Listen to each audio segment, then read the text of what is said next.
这里是2000定银，明天早上在这个地方，一手交钱一手交粮，如何呀？好。哎呦，不瞒裘会长，其实是这样的，我爷爷的身子骨啊一向康健，可是开春以后呢，突然得了一场重病，求遍天下名医都没有效果。这前不久，我爷爷做了一场梦，他梦里啊梦到观世音菩萨，他说我爷爷年轻的时候做了一件错事，所以才会有这场劫难。我爷爷必须亲自做一件善事，才能够化解这场劫难。哦，那这么说的话，艾老板，你买粮是为了行善喽？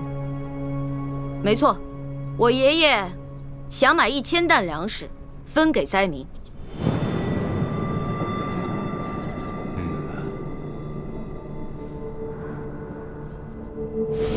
我已经查探明白了，裘贵和整个山西粮商手里，大约囤着20多万担粮食。朝廷调拨的30万担赈灾粮，真正分到灾民手里的，不到1/3，剩下的2/3都被他们官商勾结，给私吞了。所以这20多万担粮食也得等索大人调兵回来，把刘德昭抓住以后再发给灾民。目前我们就先截一部分发给灾民，让他们支撑到索大人回来以后就行了。眼下城中有1万灾民，离索额图调兵回来之日还有10日左右。若每日每人按1升粮食算的话，10日便是1斗，1万灾民就是1万斗，折合下来便是1000担粮。1000担相当于12万5千斤。我跟易欢再加上随行的侍卫，无论如何也没办法在这么短的时间内把这么多的粮食从裘贵的庄园里偷运出来，所以就只剩下一个办法。什么办法？论到这种勾当，你们兄妹俩肯定比我这个当皇帝的有经验多了。龙小弟，你这句话里有骨头，话里有话啊。咱们先说好了，之前的事呢，你要既往不咎。这次的事是我们奉旨行事，你不许秋后算账。我自然是开玩笑的，我金口玉言说过的话岂会反悔？什么办法？快说吧。既然不能偷，也没有办法从外地运过来，那么就只剩下一个法子：买。嗨，老板，你有这份善心，那是大喜事啊！裘某和兄弟们也都敬佩得很，对吧？是啊。只是，您祖孙2位可知现在山西粮价的行情吗？每斗米2000钱，1担米呢20两银子，所以这1000担米就是2万两银子。我说对了吗？如今太原的粮价被哄抬到了每斗2000钱，折合成银子就是2两，10斗为1担，那么每1担粮食就需要银子20两，1000担粮食就需要银子2万两。哎，我们从宫里带出来的还有多少银子？刚开始的时候是挺多的，不过一路上被你东送一下西捐一下的，现在也剩的不多了。那我的那些随身之物呢？全都当了，总能值2万两吧？我的龙小弟，我们是微服私访，怕露出破绽，一切贵重的东西都没怎么带。只有我跟丽嫔娘娘带了一些贵重的金银首饰，但是刨除一眼就能看出是宫里的金银首饰以外，其他的能典当的也只有2000两。那你的意思是，我们还差18000两啊？18000两哪够啊？灾民们不能吃生米吧？柴米油盐可都需要钱，就算一个人发1两的话，那还少1万两左右。那也就是说，我们还差28000两啊？对，28000两。朝廷调拨的50万两赈灾银，真正分到灾民手里的不足20万两，剩下的都被刘德昭和地方官员给私吞了。光刘德昭一个人就侵吞了10万两，其中有5万两在裘贵的庄园里面。我明白你什么意思了。你的意思是，我们只劫银，不劫粮，然后用劫下来的银子去买粮食，对吧？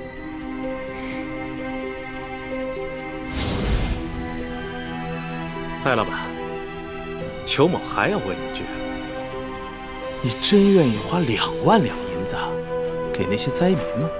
没错，只要能治好我爷爷的病，再多的钱我都愿意出。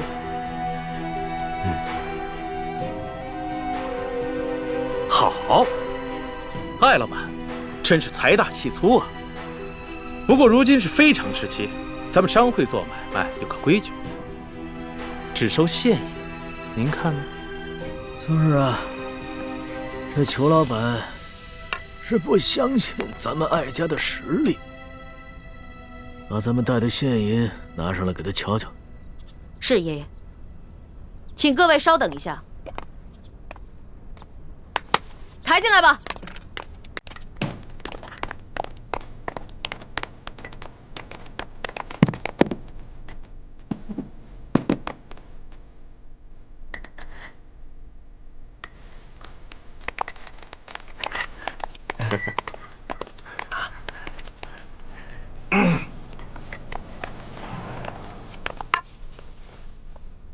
这里是2000定银，明天早上，在这个地方，一手交钱一手交粮，如何呀？好，艾老板，性情中人，快人快语啊！那咱们可就一言为定了，击掌为凭。这艾老板的为人真是爽快啊！是啊，来人，送艾老板。就喜欢跟这样的人做生意呀。对，没错。哎呀，龙小弟，你知道吗？为了凑够那2000两定金，我跟丽萍娘娘把自己所有值钱的金银首饰全都给当了，还有我的一个金镯子呢。放心吧，等锁头回来以后，你当的那些首饰全部完璧归赵，少了一件，你唯我是问。光完璧归赵可不行，我得加上利息呢。行，反正我这个竹杠最好敲。当然了，你就是个大竹杠，棒棒棒！欢妹，别闹了，让主子先回房间休息吧。咱们还得去和侍卫兄弟们商量一下今晚的行动计划。昨晚已经打草惊蛇了，裘贵一定加强了对庄园的守卫，我们需要做好万全之策。不用了，我不累。我跟你们一起好好谋划谋划。今天晚上啊，这个行动我一起参与。陆小弟，你之前不是开玩笑啊？你真的要跟我们一起打劫官府啊？你可是皇上。我看起来很像开玩笑的样子吗？皇上，这样太危险了。危险？我自幼父母双亡，8岁登基，哪一天不是在危险之中度过的？就像上次擒拿鳌拜一样，那不也是在冒险吗？其实我跟你们一样，也渴望冒险，渴望刺激，只不过身在禁宫不得自由罢了。再说了，这一回可能是我这辈子唯一一次当侠盗的机会，我可不能就这么错过。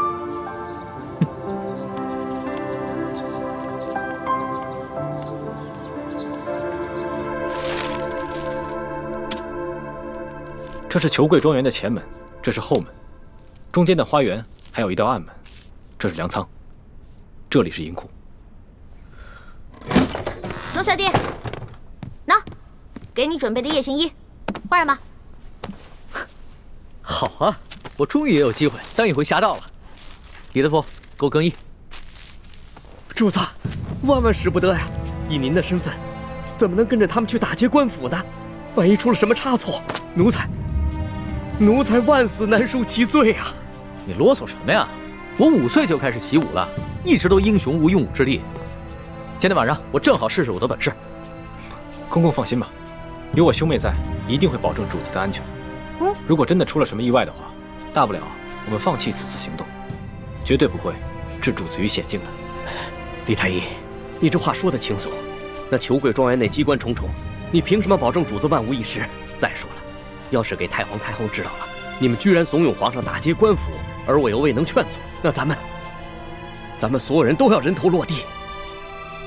行，我不去了，你先起来吧。谢主子体恤。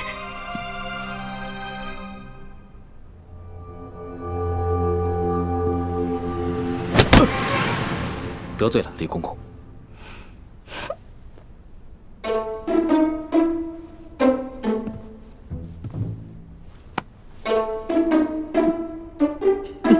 你这个老东西，老在我耳边聒噪，我又不是小孩了，真烦人。李公公，暂且在这里好好休息吧，我们速去速回。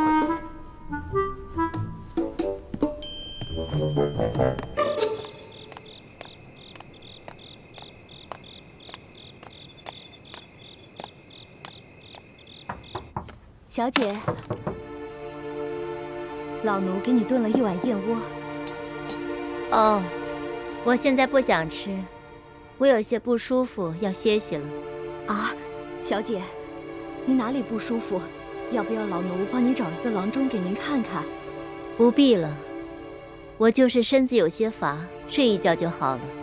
哦，那小姐，您先歇着吧，老奴明儿一早再来看你。老奴先行告退了。嗯，你下去吧。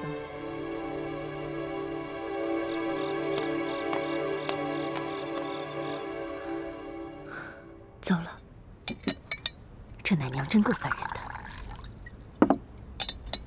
如今在这世上，奶娘是婉妹唯一的亲人了，还望前辈多担待。孟大哥，真是宅心仁厚。怪不得你虽是刘德昭的护卫，婉心妹妹仍然对你倾心。我家本住在城外南湖边上，婉妹从小就喜欢女扮男装，背着她爹溜到南湖边来戏水。我俩也算青梅竹马，直到她被选为秀女，前来跟我告别，我才知道，原来她是舒大人的女儿。原来是这样。孟大哥打听到婉心妹妹的下落了吗？打听到了，她现在被软禁在裘贵的府宅里。只因我受了内伤，再加上裘贵有加强的守卫，我怕打草惊蛇，所以没有贸然行动。都怪我那夜下手太重。不过你放心，我等都是有心意之人，我们一定会帮你救出舒小姐，让你们远走高飞。多谢前辈，不打不相识。前辈不必挂怀。如今裘贵一心只想着把婉妹献给刘德昭，而刘德昭眼下一门心思要对付钦差大人，所以婉妹暂时是安全的。我先帮着你们把裘贵私吞的官银给劫了，先救了那些灾民再说。好，这次我们能否顺利地劫走裘贵私藏的官银，就全靠你了。在下一定全力配合。其实这些年保护刘德昭，我内心也十分矛盾。如果真能为灾民做些什么，也算稍稍赎点罪吧。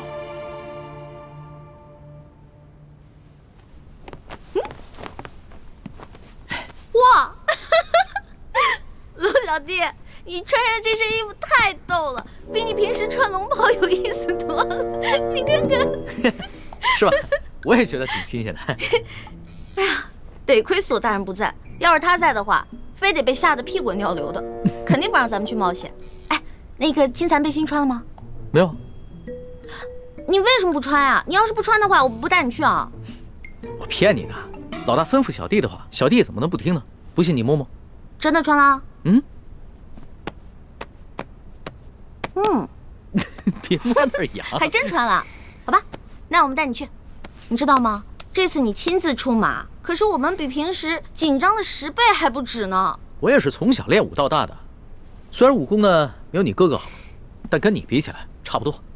吹牛！主子，臣得再提醒一遍，这抢劫官银可不是儿戏，臣会尽量保护主子的安全。但是如果真的发生什么意外的话，主子切不可恋战，必须在臣的掩护之下尽快撤离。你放心吧，我虽然喜欢冒险，但也不想当一个被当盗贼拿住，再被砍掉脑袋的窝囊废皇帝。哼，这样吧，到了那儿全听你的吩咐。好，为确保万无一失，还请主子把裘贵庄园的机关设计图和地形图再熟悉一点。好，出发吧。这个龙小弟平时挺老成的，今天这么任性，难道是受了我的影响？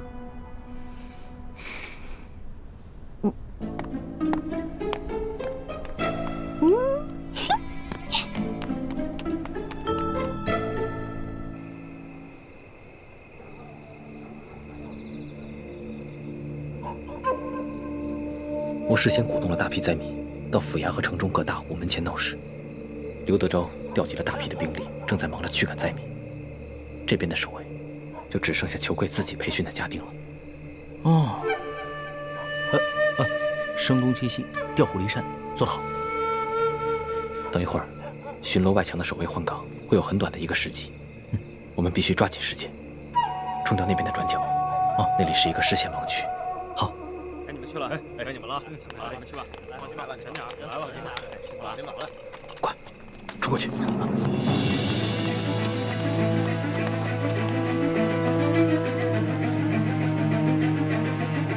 陆小弟，紧张吗？紧张，但是好刺激啊！江洋大盗还挺好玩。带上。主子，千万别孩子气，这可是杀头的勾当啊！每年有多少盗匪，要么当场死于非命，要么被官府抓住处以极刑。只有极少数运气好的，能够一再得手。但是久走夜路，哪能不湿血？最终都是难逃一死。哎，呸！你怎么老说这种不避讳的话呀？死的，我们才刚开工。第一组侍卫兄弟已经得手了，藏在墙头高处的暗哨已经被解决了，我们可以翻墙进入庄园了。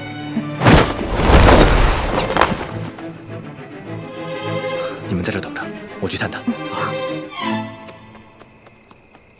老大，你们刚刚不用把我架上来的，我平时也练过轻功，我自己可以的。你以为你是真龙啊？你还可以自己飞？得了吧你！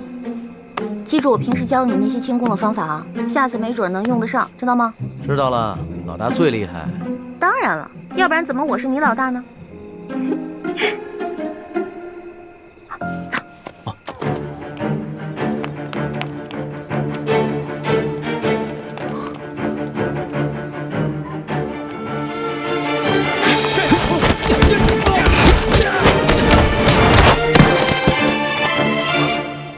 哎，我怎么觉得浑身有点痒啊？哎，是不是有人啊？主子别担心，他们是咱们从宫里带出来的侍卫，这两个是第二组。主子，我先带他们去解决守在银库门口的几条狗。欢梅，你带着主子来银库来跟我会合。路径图都记清楚了吗？当然了。这庄园的路径其实是一个迷魂阵，千万不要走错了。看不起我啊？不可大意，你自己走差了不要紧，以你的轻功自然能够脱身，可是主子就危险了。我是老大，我肯定能保护好我的龙小弟的啊！你们小心一点，我先走了。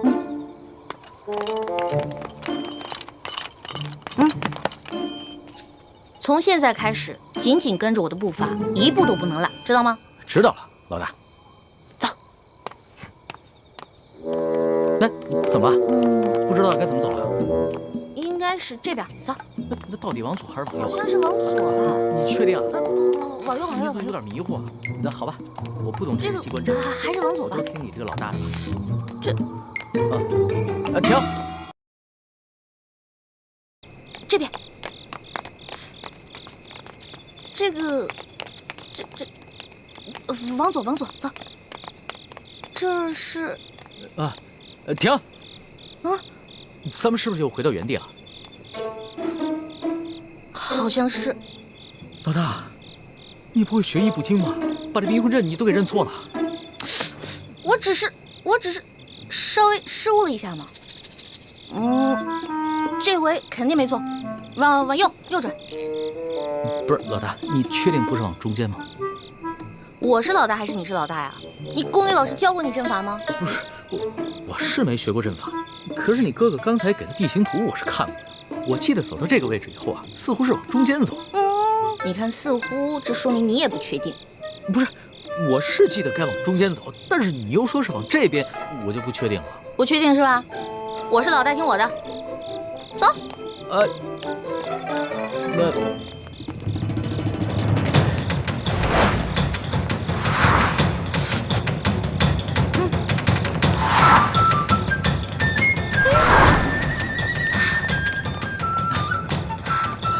我确定，我们又回到原处了。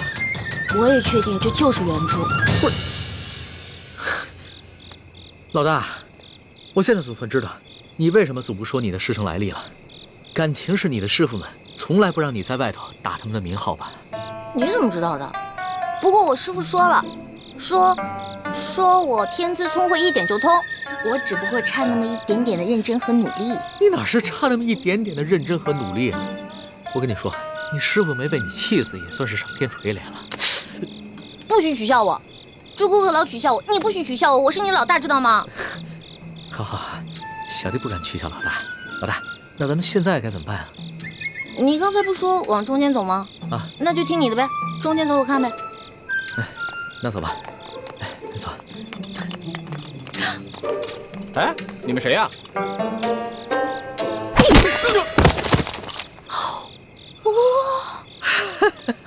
可以啊，反应够快的。哎，其实挺害怕的，看得出来了。胆小鬼！鬼啊！这鬼！老大，你胆子好大呀！我就是怕鬼，其他我什么都不怕。是吗？是啊。喂，你们俩在干嘛？偷懒是吧？快来人！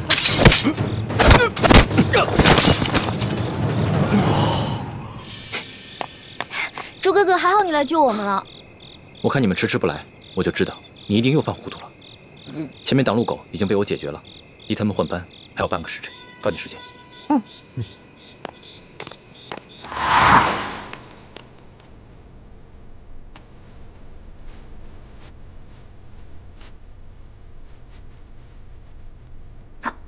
小心点。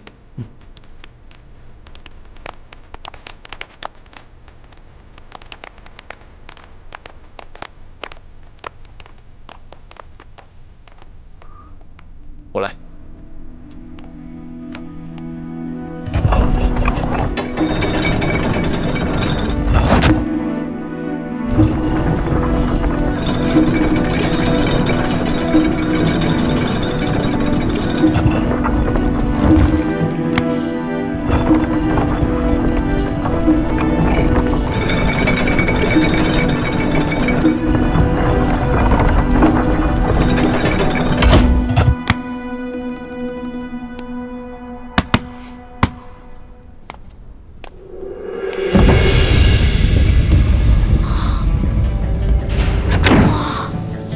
朱哥哥，你太厉害了，你一下子全都搞定了。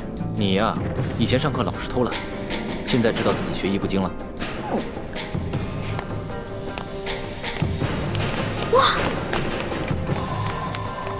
哇，这么多银子啊！哇！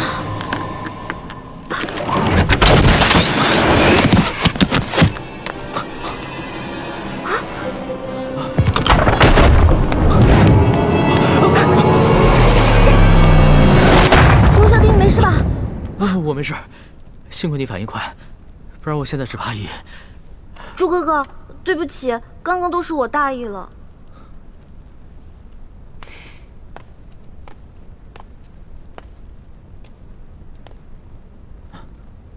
主子，你没事吧？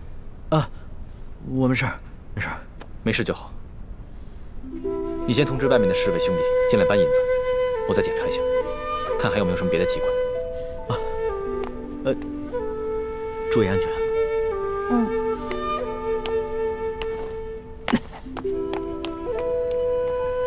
朱哥哥，对不起啊，我刚才真的不是故意的，你别再生气了。你以为我生你的气，是你不小心触动机关吗？没想到，在最危险的时候，你最先救的，竟然是他。你是因为这件事情生气啊？那你也太小心眼了吧？你看他武功不行，所以我肯定要先救他嘛，我得保护他嘛。你从小在我心里就是最强的，你肯定能保护好自己啊。但如果有一天我们两个同时遇到危险了，我第一个救的肯定是你，再救我自己。你呀，来，快点，快点，快点，能装多少是多少，快！多多益善，多多益善啊！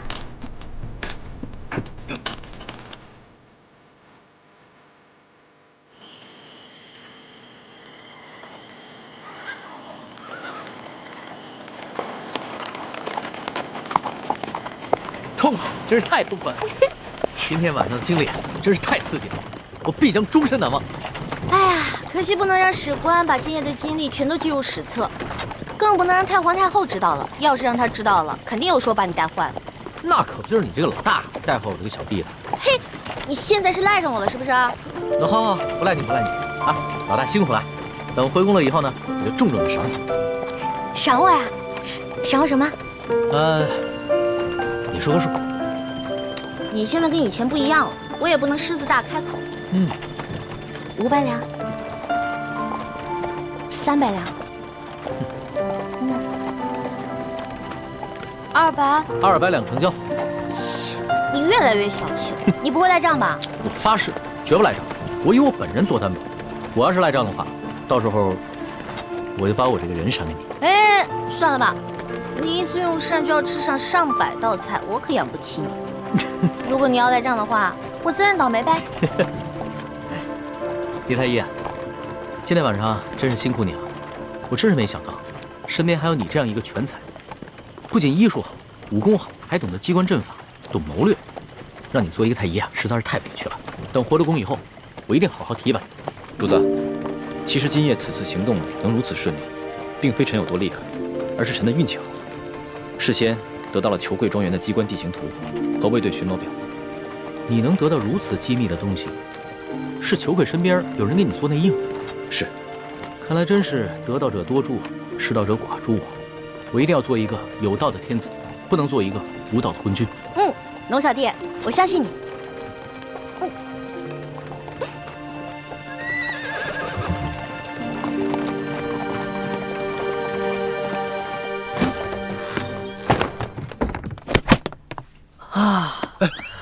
李公公得罪了。主子，你终于平安回来了。你要是再不回来，奴才也要吓死了。岳德福，这件事情你得替我保密，不能告诉任何人，尤其是太皇太后，要不然我就砍了你的脑袋。只要主子能平安回来，这件事情奴才就当不知道。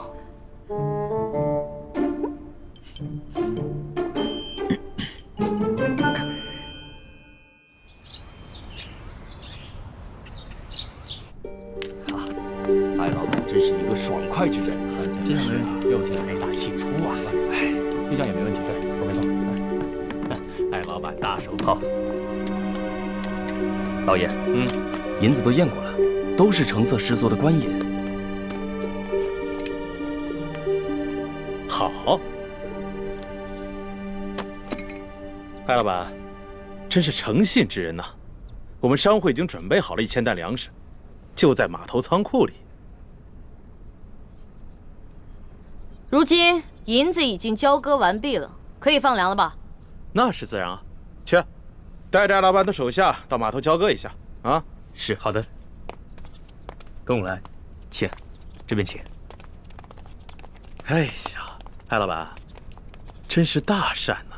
您行此善事，上苍必定眷顾，此次劫难一定可以安然度过。裘某在此，先祝愿艾老板早日康复了。多谢裘老板吉言。我在府上已经设下了酒席，艾老板，上个光，也让裘某尽一尽地主之谊吧。好说好说，倒是让裘老板破费了。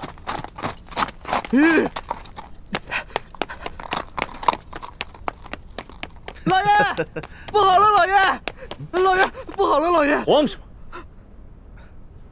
么？说，庄园进了盗贼，银库里的银子少了整整3万两。这3万两！你说什么？再说一遍。昨夜，庄园进了贼，盗走了3万两银子。你废话你！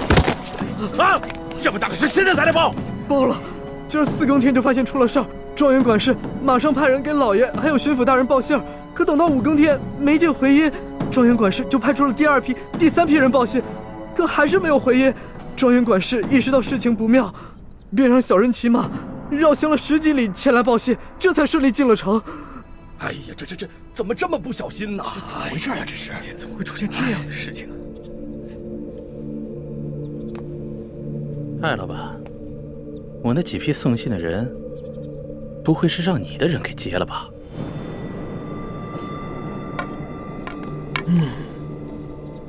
你说说呢？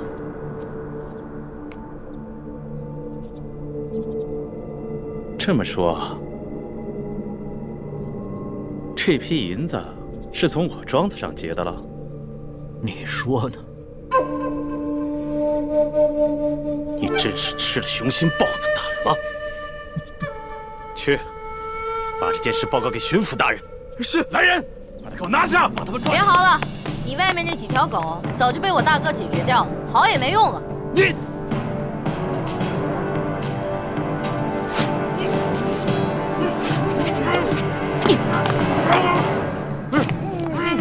爷爷，咱们不能把银子都给他们留下来。把银子全都抬出去，交给李护卫发放给灾民。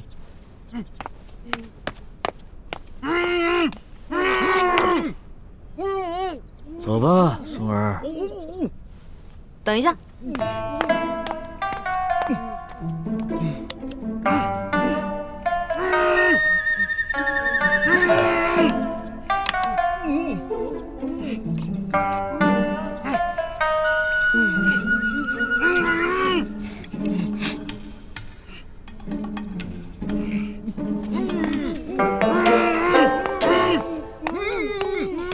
爷爷，我想了想，应该在这几个禽兽不如的东西脸上留点墨宝，也相当于给刘德昭那个狗官下了战书了。意下如何？嗯，这倒挺有趣儿的。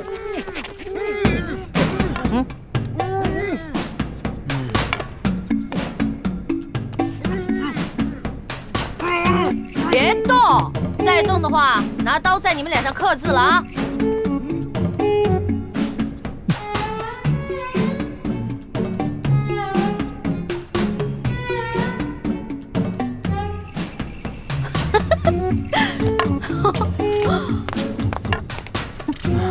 这边再写一个字啊！都给我老老实实待着。好了。哎呀，不错不错，写完了。行了行了，别鬼叫了。知道我爷爷是谁吗？告诉你们，我爷爷的字那可是价值连城的，最好在你们脸上永远不要洗掉。给你们还有刘德昭敲个警钟，知道吗？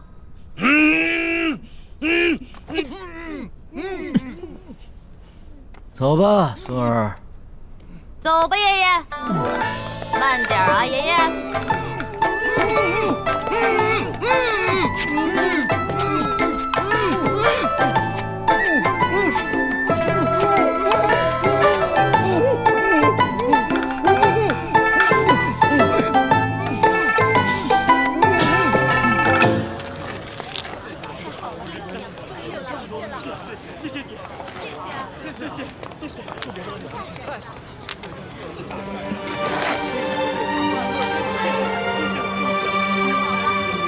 好，谢谢啊，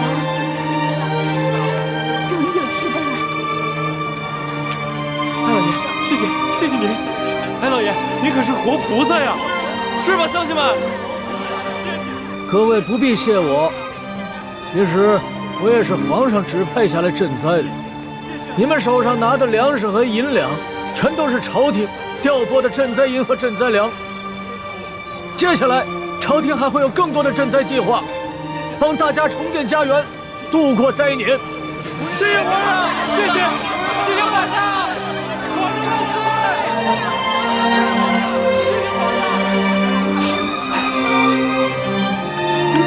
岁！朱哥哥，灾民们暂时得救了，你怎么不高兴啊？灾民得救，我自然是高兴。可如此一来，却是在帮康熙和大清朝廷收买民心了。大人，干什么呀？你们这是？老爷就不能有点自己的时间吗？大人，舅老爷的库银被盗了。你说什么？银库被盗了？不仅被盗了3万两银子，还有1000担的粮食，也被那帮人分给了灾民。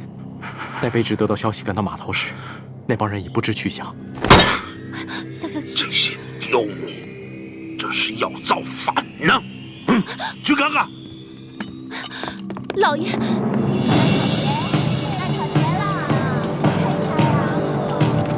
闪开！闪开！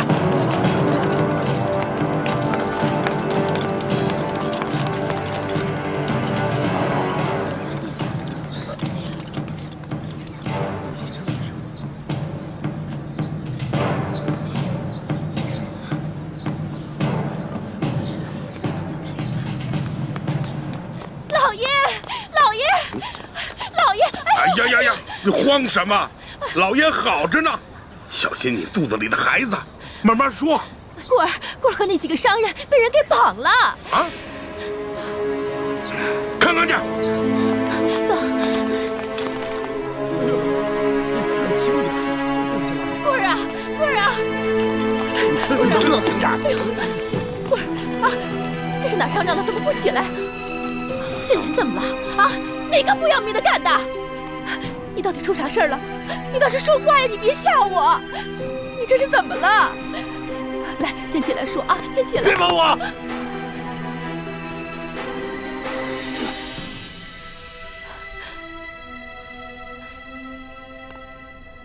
棍儿啊，怎么回事？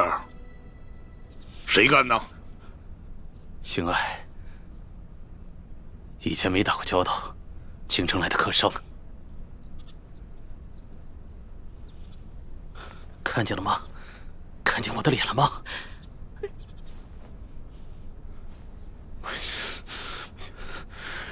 让我抓到他！我扒了他的皮！刘德昭，这事你必须得给他做主！你看看，你看看，你看看他这脸，这脸都成这样，他怎么见人？他怎么活呀？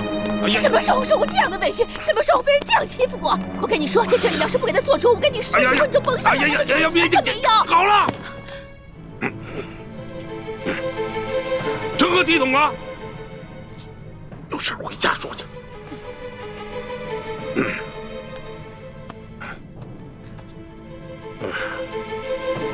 这真是的，吃了雄心豹子胆，居然敢在我小舅子头上动土啊！若是让本官抓住，非得给他碎尸万段了，扒了他的皮，扒了他的皮，给我喂狗去！你听见没有？这喂狗！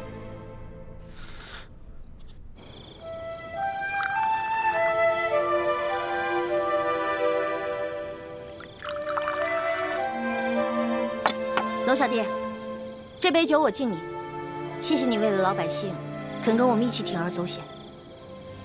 老大，这杯酒应该是我敬你和你大哥才对，要不是你们兄妹俩的话，我还不知道有多少大清的子民要惨遭刘德昭和这些贪官污吏的迫害。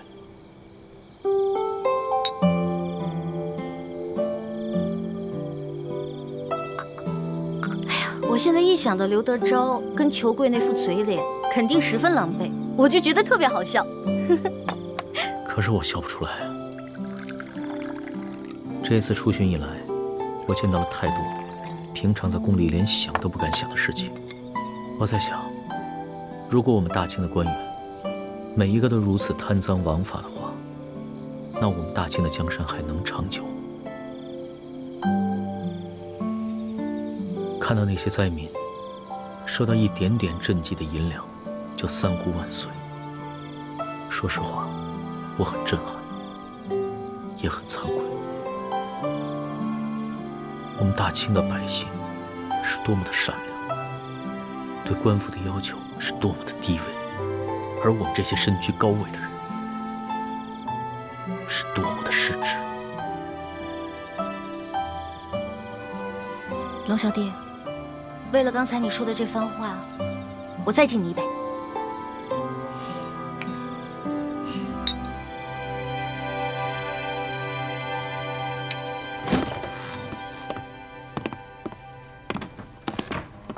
你慌了？康熙心情大好，拉着奕欢陪他喝酒。他们现在正在院中饮酒赏月呢。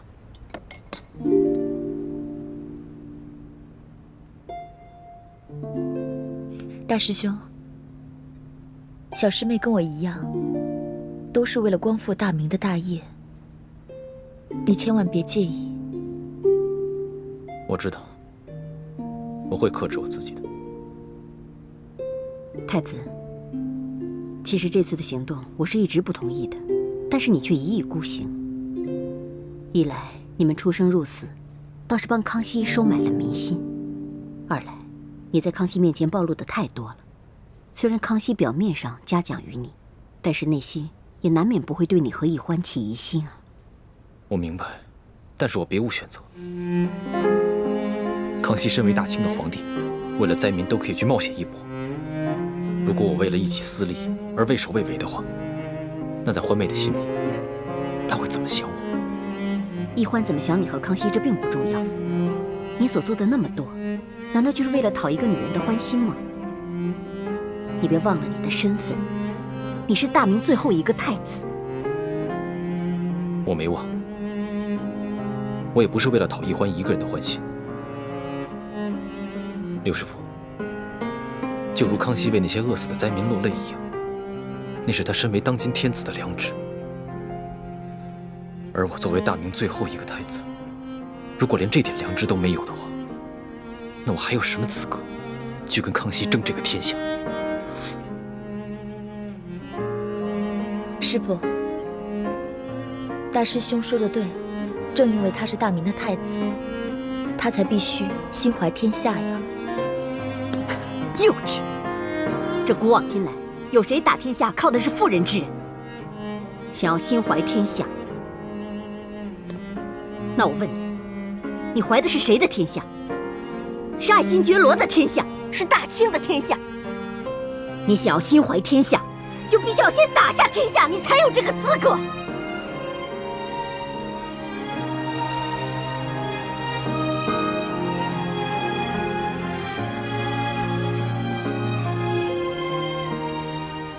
六师傅说的是，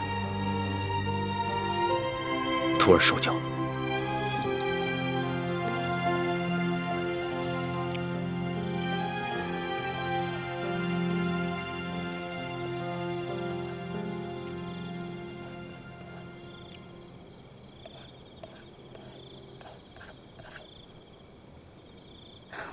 龙小弟，你可认得此字？这不就是龙字吗？那你可知此字何意？老大，你是要考小弟的学识吗？那小弟可能会比老大你强上那么一点点。这龙字啊，本意是指能带来雨水的神物，在此呢，则既指春天的雷雨。耳者闻也，耳与龙联合起来，表示耳朵听到春雷声。本意指这个年老耳背的农夫啊，平常无法与人交流，但在春分时节，他能听到春雷响声，便知道该下地播种了。后来慢慢变成现在的意思，指称别人耳背的毛病。龙小弟，若论这番学识，我自然是不如你。但是今天我想给你讲另外一层意思。你看这个龙字，是龙跟耳结成的，这个龙指天子，意思就是说，其实天子的耳朵只是个摆设，民间的疾苦是听不到的。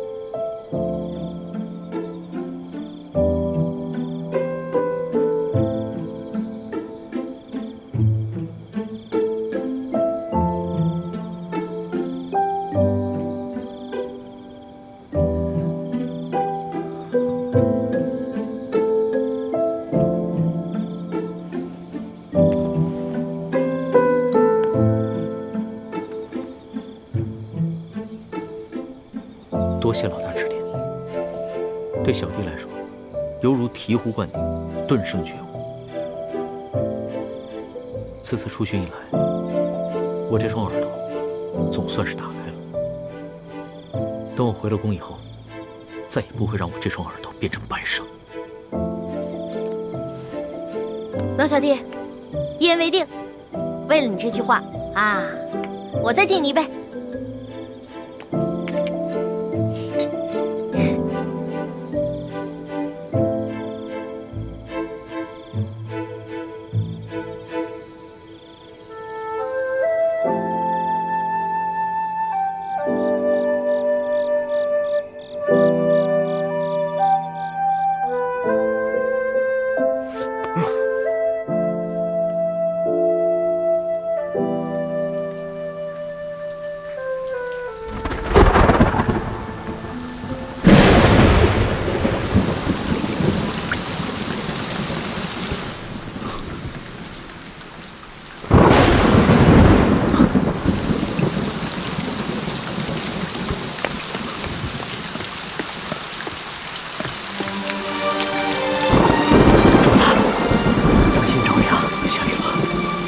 下雨了，哈哈哈！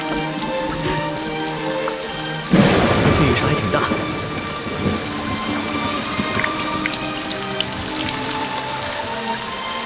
看这个雨势，山西的旱情应该能得到缓解。这都是主子您宅心仁厚，感动了上苍，所以上苍才降下甘霖，拯救万民呐。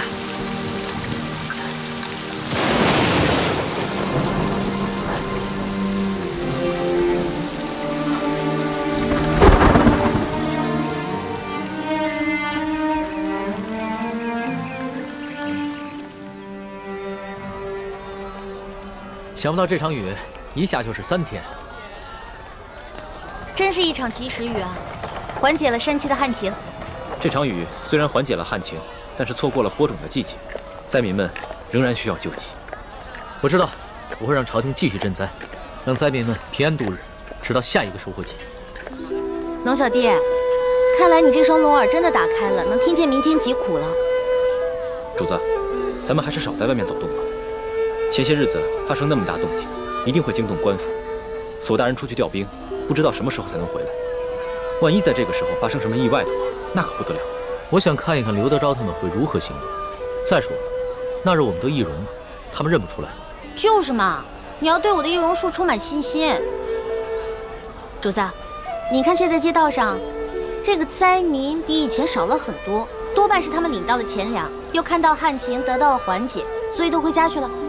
只是这些钱财还完全不够，有一些住得偏远的灾民，还有一些老弱妇孺，就完全没有得到救济。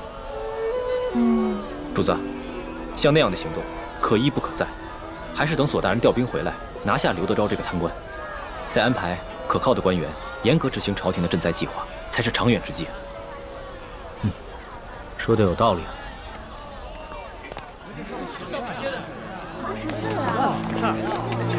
我跟你说，听说前些天有人在码头上给灾民们分粮分银。哎，龙小弟，咱们都成了官府通缉的江洋大盗了。多亏了他们呀！怎么会像是铁尾呢？活菩萨呀！对呀，是呀，就是。哪怕是活菩萨，现在都自身难保了。这劫了官粮官银，可都是杀头的罪啊！是啊，就咱们老百姓啊，最可怜了。逆来顺受是个死人，这官逼民反还是个死啊！你说他们这些好人都给抓了，多好的朝上太可怜分粮了。咱们老百姓真没有活路了。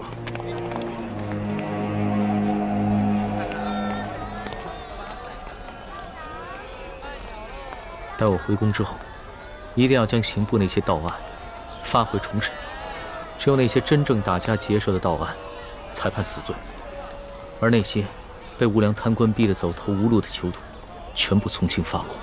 龙小弟，你简直太圣明了！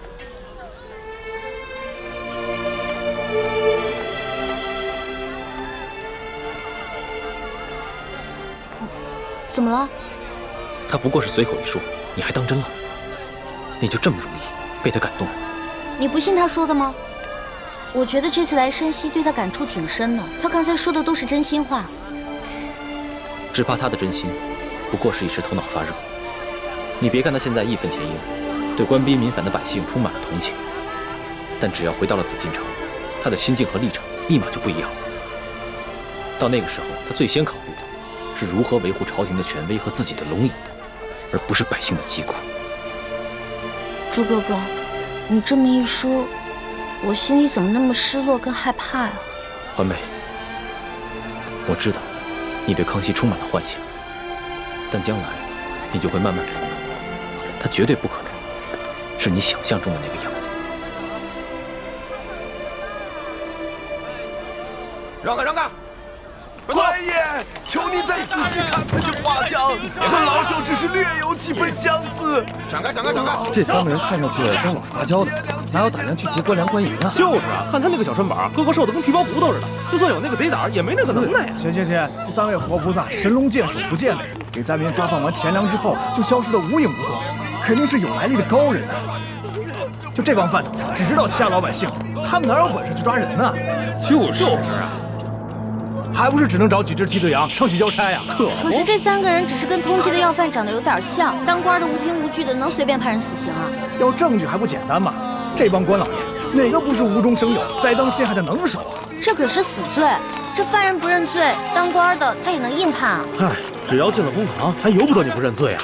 三步之下，何共过去？对，到了秋后，3颗人头落地，这案子就了结了，关老爷又可以高枕无忧了。走，咱们去看看去，看看巡抚大人。看看去，看看去。对，走。龙小弟，怎么办啊？他们不会真把无辜的百姓屈打成招吧？咱们也跟上看看去。也不知道要怎么审啊！哎，咱们过去看看。走，快点！跪下！让开！主子，现在怎么办？临出来之前，为了预防万一，我把那道圣旨带来，要不然以钦差的身份进去问一下。不急，咱们先看看这个刘德昭怎么办这个胡乱。这也不让我们进呐！走。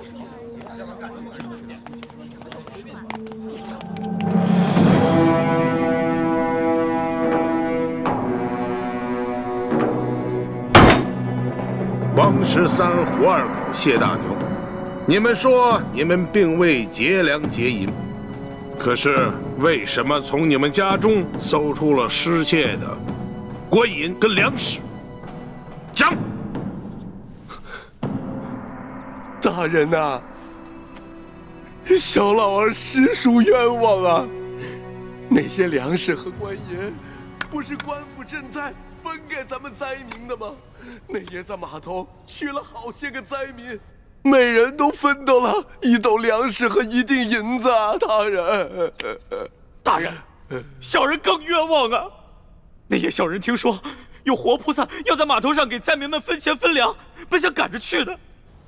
不料小人的娘子摔了一跤，把怀了3个月的孩子划掉了。等小人安顿好娘子，赶到码头，银子和粮食早就分光了，活菩萨也不知去了哪里。小人的家中穷的只剩下4面墙了，也不知差爷们怎会在家中搜出这些粮食和1锭银子来。大人，大人，小人冤枉的。小人那日夜里在家照顾病重的老娘，赶去码头也去得晚了，什么都没分到。哦，金嫂，有人拿着画像在小人家门口望了几眼，问了小人几句话，随后那人便送了小人1袋粮食和1锭银子。小人正感激不尽，赶紧去给我那快饿死的老娘熬粥。谁想到还没等到粥熟呢，这时就来了几个捕快大人，硬说小人是盗抢官粮官银的贼啊！大人，小人实在是冤枉。我算看出来了，他们是拿着画像对比，看谁长得像就抓起来栽赃。小人冤枉，大人！大人要明察呀！大人明察！大胆的刁民，你们竟敢诬陷本府的公差！来呀，传证人！带证人！这架势，我看着都害怕，何况寻常老百姓呢？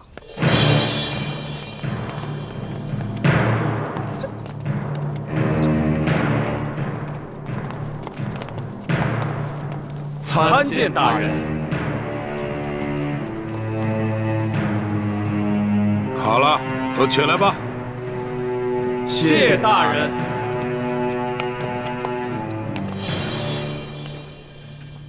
主子，他们脸上那些墨汁啊，是我之前加过药的。要是想洗掉的话，除非搓掉一层脸皮，不然的话1个月都别想洗掉。这些梁上丝毫没有吸取教训，脸上的字还在，却又在陷害无辜百姓了。他们竟然如此不知悔改，将来我便命人将这些字刺在他们脸上，除非他们撕掉脸皮，要不然一辈子都洗不掉。真的？那就太痛快了，这就叫做恶人自有恶人磨。你什么意思啊？我也是恶人。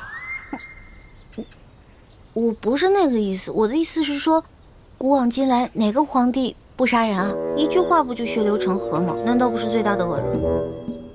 环美，就算主子说了，在宫外可以畅所欲言，但你也不能不知轻重，胡乱说话。我知道，龙小弟嘛，宰相肚里能撑船，更何况你是皇上，所以你肚里可以撑100只、1000只，可以撑上万只啊！所以你肯定不会跟小女子计较的，对不对？哎，行了，别说那么吵，我都听不清公堂上的动静了。哦，你们几个证人，认一认前面这3个，他们可是那日打劫你们的匪徒。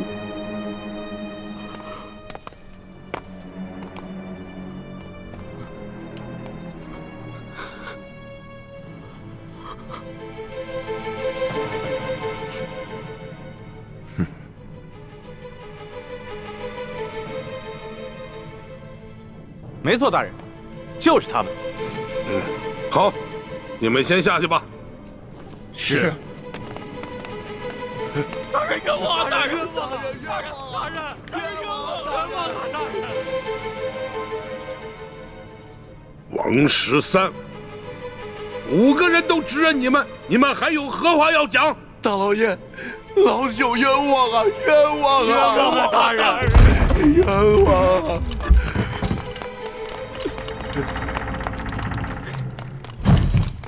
大人，这是我等从那3人家中搜出的迷药。这些迷药和迷刀府中守卫的那些完全一样。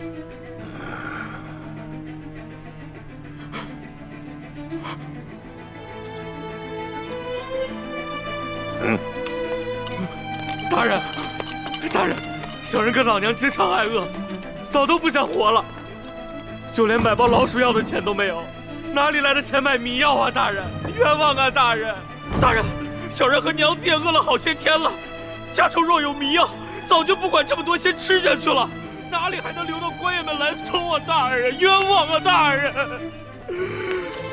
大人，大人，卑职刚刚在高级药铺调查到，王13前些日子曾去药铺买过药材，这些药材正好可以配出强效迷药。这是高级药铺掌柜高老师的书证，大人请过目。